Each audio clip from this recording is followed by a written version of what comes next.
இயேசு கிறிஸ்துவின் நாமத்தினால் இந்த நாள் தேவனுடைய வார்த்தையின் வேலைக்கு உங்களை அன்போடு வரவேற்கிறோம். இந்த நாளும் தேவன் தாமே எதுவும் நம்மை சேதப்படுத்தாதபடிக்கு தேவன் தம்முடைய தூதர்களை அனுப்பி நம்மை காத்துக் கொள்வாராக. கண்கள் முடி சொல்லுவோமா? இந்த நாள் ஆண்டவரே, என்னை சேதப்படுத்துவைகளுக்கு நேராக உம்முடைய தூதர்களை அனுப்புவீராக. ஹல்லேலூயா. இந்த நாள் தியானிப்பதற்காக எடுத்துக்கொண்ட வேத பகுதி தானியேலின் புத்தகம் 6வது அதிகாரம் 22வது வசனம் இப்படியாக சொல்லுகிறது: சிங்கங்கள் என்னை சேதப்படுத்தாதபடிக்கு தேவன் தம்முடைய தூதனை அனுப்பி அவைகளின் வாயை கட்டி போட்டார். அதேனென்றால் அவருக்கு முன்பாக நான் குற்றமற்றவனாய் காணப்பட்டேன். ராஜாவாகிய உமக்கு முன்பாகவும் நான் நீதிக்கேடு செய்ததில்லை என்றான். அன்பானவர்களே, நாம் எல்லாரும் தெரிந்த ஒரு காரியம். தானியேலை கொண்டு போய் சிங்க கெபிக்குள்ள போட்டுட்டாங்க. பசியோடு உள்ள சிங்கங்களுடைய கெபியில கொண்டு போய் போட்டிருக்கிறாங்க. இப்ப சாப்பிடுவதற்கு மாத்திரம் அல்ல, கட்சிப்பது கூட சிங்கத்துக்கு வாயை திறக்க முடியாது.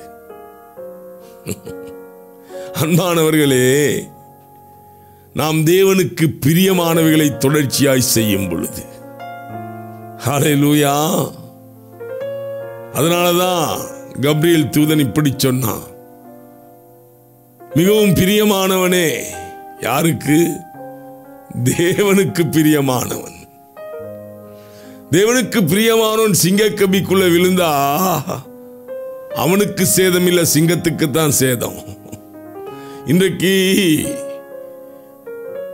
நமக்கு பயம் சிங்கங்களை கண்டால்.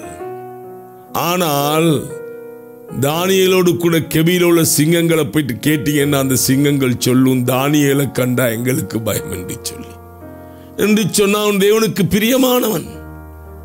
இந்த காலையில் தேவனுக்கு பிரியமாய் நடக்கிற மனிதர்களுக்கு எதிராய் எதுவும் சாப்பிடுவதற்கு கூட இல்லை, கொட்டாவிடுவதற்கு கூட வாய் திறக்க முடியாத நிலை. ஹல்லேலூயா. அந்த சிங்கங்களுக்கு தானியேல் வெளியே போகும் வரையில, ஹல்லேலூயா, வாய் கட்டப்பட்ட நிலைமை. எதுக்குமே வாய் திறக்க முடியாது.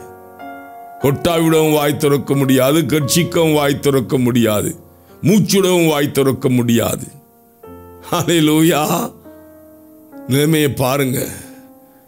இன்றைக்கு நமக்கு எதிராய் பேசுகிறவர்களை குறித்து நம்ம ரொம்ப வேதனைப்படுறோம், ரொம்ப கவலைப்படுறோம். அன்பானவர்கள், இவைகளை தூக்கி வைத்துவிட்டு நமக்கு எதிராய் பேசுகள் பெருக பெருக நான் எப்படி கர்த்தருக்கு பிரியமாய் நடக்கலாம் என்று நான் சிந்திக்க நடக்க தொடங்கும் பொழுது தேவன் அவருடைய வாய்களை கட்டுவது நிச்சயம். சிங்கங்களுடைய வாயை கட்டுவதற்கு தூதனை அனுப்புவாராக இருந்தால், ஹல்லேலூயா, சற்று சிந்தித்து பாருங்க. உங்களுக்கு விரோதமாய் பேசுகிறவர்கள் பெருக பெருக நீங்க இன்னும் நான் எப்படி கர்த்தருக்கு பிரியமாய் நடக்கலாம் என்று கர்த்தருடைய வழிகளை பற்றி கொள்வீர்களாக இருந்தா, இன்னும் அதிகமாய் கர்த்தருக்கு நான் பிரியமாய் நடப்பது எப்படி என்று நீங்கள் கற்றுக்கொள்வீர்களாக இருந்தால், நான் சொல்லுகிறேன், அவருடைய வாய்களை அடக்குவது தேவனுடைய காரியமாய் இருக்கிறது, தேவனுக்கு சித்தமாய் இருக்கிறது. அவர்களை குறித்து கவலைப்பட்டு அவர்களுக்கு பதில் சொல்லி நம்முடைய நேரத்தை வீணடிப்பதை காட்டிலும் எப்படி இந்த வேளையில கர்த்தரை நான் திருப்திப்படுத்துவது, எப்படி கர்த்தருக்கு பிரியமாயிருப்பது. ஹல்லேலூயா.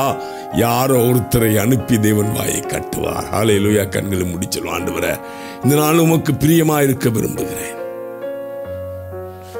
என் வழிகளை உமக்கு பிரியமான பாதையில் நடத்த விரும்புகிறேன்.